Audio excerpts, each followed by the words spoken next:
सोचिए, एक ऐसा शासक जिसने सिर्फ जंग ही नहीं जीती, बल्कि एक पूरे उपमहाद्वीप का नक्शा ही बदल डाला। आज हम बात करेंगे एक ऐसे ही शख्स की जिसकी वजह से हिंदुस्तान के इतिहास का रुख हमेशा हमेशा के लिए बदल गया। तो सवाल ये उठता है कि क्या वाकई कोई एक अकेला इंसान इतिहास की धारा को मोड़ सकता है?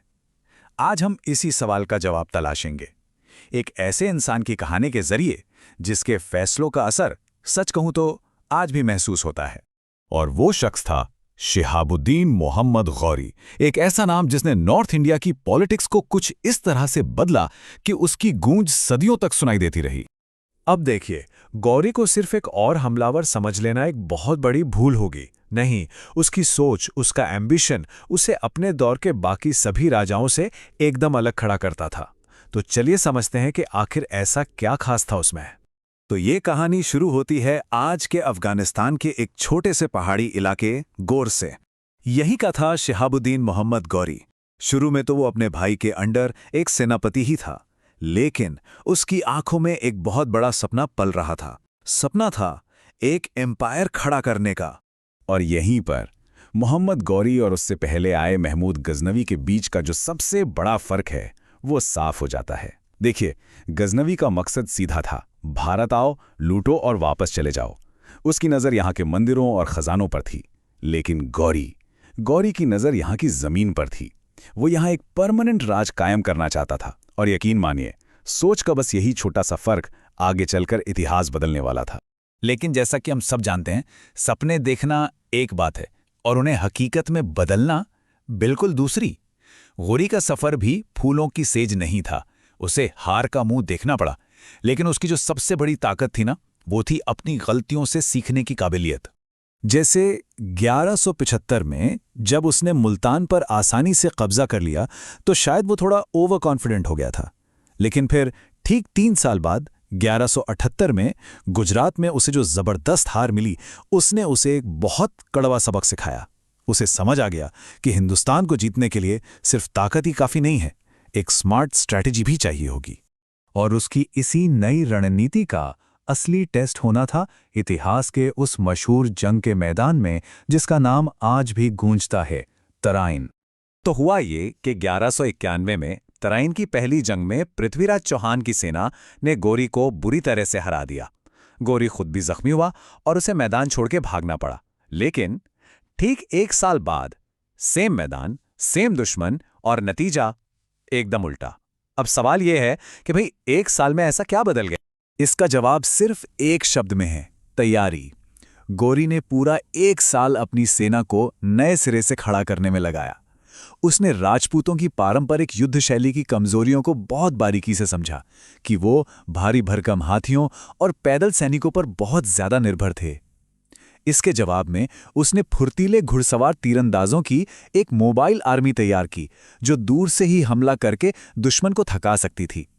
इतना ही नहीं, उसने पीछे हटने का नाटक करके फिर अचानक से हमला करने जैसी चालाक रणनीतियां भी अपनाई, जिसके लिए राजपूत सेना बिल्कुल भी तैयार नहीं। लेकिन देखिए, तराइन की ये जीत तो बस एक शुरुआत थी। गौरी ये बात अच्छी तरह जानता था कि असली चैलेंज तो अब शुरू हुआ है कि इस जीती हुई जमीन पर एक परमानेंट राज कायम कैसे किया जाए।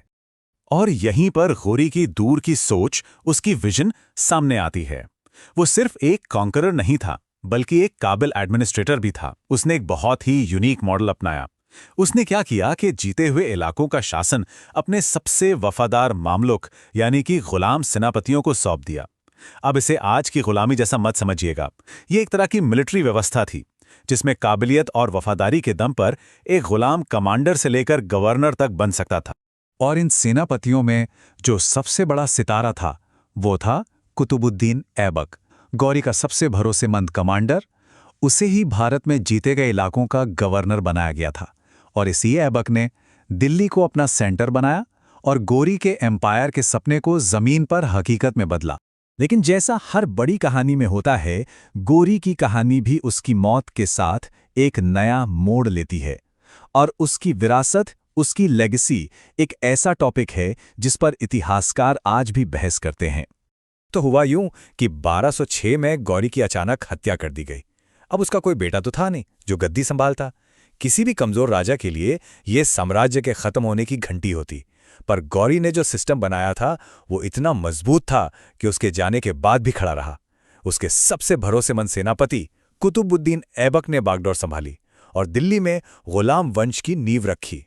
जी हां, वही दिल्ली सल्तनत जिसने अगले 300 सालों तक हिंदुस्तान पर हुकूमत की। और एक दिलचस्प बात बताऊं, उसकी मौत की कहानी भी अपने आप में एक मिस्ट्री है।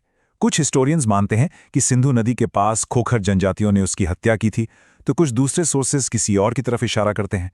ये जो रहस्य है ना, ये उसकी कहानी को और भी ज्यादा फैसिनेटिंग बना देता है। तो आखिर में मोहम्मद गौरी को कैसे याद किया जाए? वो सिर्फ एक हमलावर या विजेता नहीं था। नहीं, उसने भारत में तुर्की शासन की वो बुनियाद रखी जिस पर आगे चलकर दिल्ली सल्तनत की एक शानदार इमारत खड़ी हुई। उसके आने से नॉर्थ इंडिया का पॉलिटिकल मैप और पावर बैलेंस हमेशा हमेशा के लिए बदल गया। और ये सब हमें वापस उसी सवाल पर ले आता है जिससे हमने ये बातचीत शुरू की थी। क्या वाकई एक दिन, सिर्फ एक दिन, इतिहास का रुख हमेशा के लिए बदल सकता है? शायद तराइन की दूसरी लड़ाई इसका सबसे बड़ा सबूत है। यह हमें सोचने पर मजबूर करता है कि इतिहास में कुछ पल, कुछ लम्हे कितने ज्यादा डिसाइसिव, कितने निर्णायक हो सकते हैं। इस बारे में सोचिएगा जरूर।